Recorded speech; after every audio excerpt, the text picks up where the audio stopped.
Well, who way back in August, blessed with the second sight, the seventh son of a seventh son, could have foreseen Hearts on the very last day of the season playing for the championship, requiring only 1 point.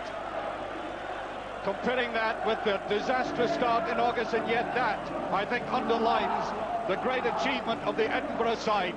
With Celtic breathing down their necks, they have brought to the city something like 10,000 supporters, eager and looking forward to the start of this game, but particularly at the end, when they hear the final whistle, they're in their mass ranks to confidence that they'll take the championship back to Edinburgh.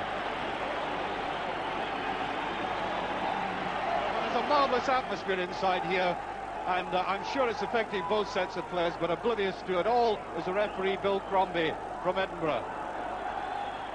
Off we go, and if a scriptwriter had come up with an end-of-the-season climax like this, I think it would have been rejected as being too fanciful, with one side trying desperately to get into Europe in the country, like Love Street and Ibrox. McKinley to take it. Oh, it's a dangerous-looking ball, and that is a corner kick. And immediately that Hearts defence looking slightly swinger. Much too short. Played wide. Just Captain Cahoon. McDonald rising above them, and there have been worse offences than that, but that is given as a free kick. Either side it goes, Harvey is there. And again. And Sandy Clark back on the bench. Well, just down the street from here, in the game against Dundee United, we saw Sandy Clark playing marvellously in defence for his side, getting back, covering perhaps more ground than any other player in the park. Bobby Connor. Oh, McDonald's all in his own. That was very surprising, and away goes Clark, the man who broke up that move in the first place. Great play by the centre forward. Kidd going forward. There's Kidd, the captain. Can he get his shot? And he can. And a great counter-attack by Hearts. I mean, that has been the real stamp of the play this season. Breaking away like this, well, it's actually the depth of it, away from virtually their own goal line, was the real quality of that break. The other side of the guy following up is Whittaker. Robertson. Cahoon. Mackay. Nice deep turn, but can he get rid of it? He can't. Crowded out once again. McKinley going forward. Seem to be running out of ideas. Brown, and that's too much. And again, the safe hands of Henry Smith down on it, clamping it.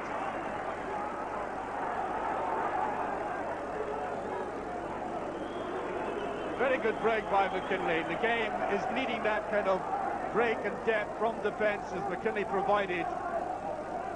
Final pass just a little too long.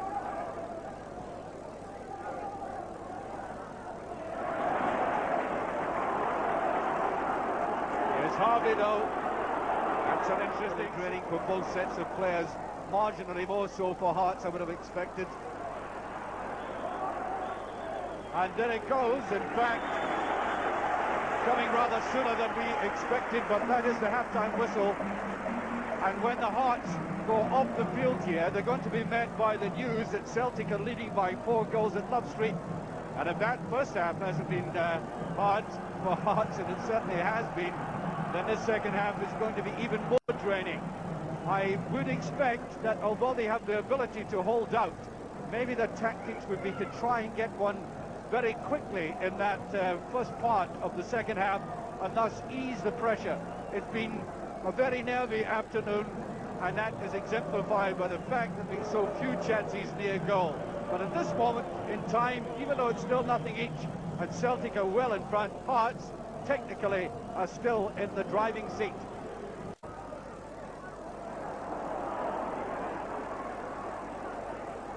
Lovely turn by Harvey. Is anybody in there? Yes, late tackle, free kick right on the halfway line. And there is little doubt that Hearts cannot... Lovely little touch there by Robertson now. This is where Hearts are lethal in the break like this. He's going through on his own. Can he make it? It's Calhoun and he can't.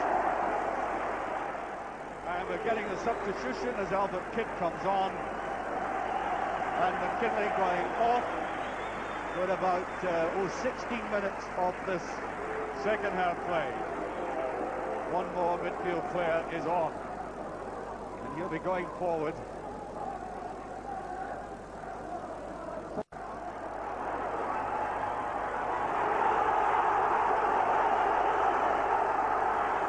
Corner. Was attempting one and is just knocked away. There's a brilliant save. Oh, superb. Ryder's out, but it's just over, and that goalkeeper, surely, has done so much for Hearts this season. A monumental save.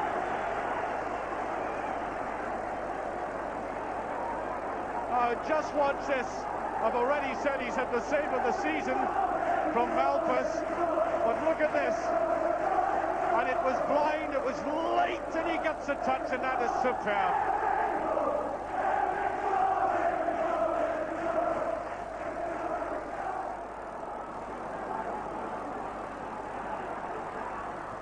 Runners good round the outside, and McDonald happy to step in, concede that corner kick.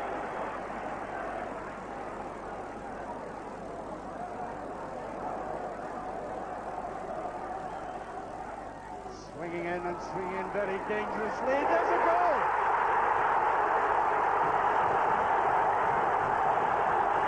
Kidd has scored! The substitute has put Dundee in the lead quite astonishingly.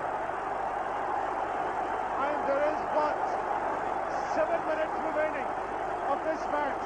Here it is. Swinging in, the little touch on, and there was a substitute, Kidd, to put Dundee in the lead. And this is now so agonising for Hearts. Will this championship disappear from the very eyes? Kidd, what a marvellous substitution this has been for Dundee and Hearts. Looking slightly ragged, it's a great chance, they've done it! 2-0.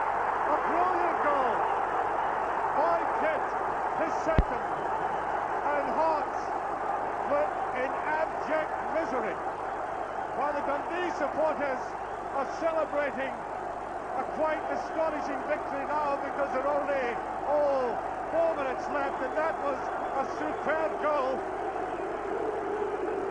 engineered by Kidd. Away he went, taking on the defenders, looked for the classic 1-2, he got it, and finished with great aplomb.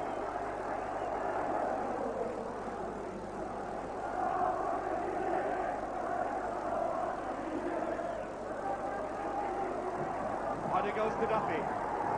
Seconds remaining, and there goes the final whistle. And let me repeat that Hearts apparently have lost the championship. They've gone all these number of games, 37 undefeated, and then suddenly on the last day, the last afternoon, the last 10 minutes of this championship, they lose out. Utterly cruel. An afternoon that started out with great expectation for the people from Edinburgh. And then suddenly these 2 goals, a quite deserved win, I may say, for Dundee. No question about that. And the police now successfully applying a bit of stability and order out there. And off goal, the very dejected Hearts supporters, utterly bemused by the happenings of this afternoon.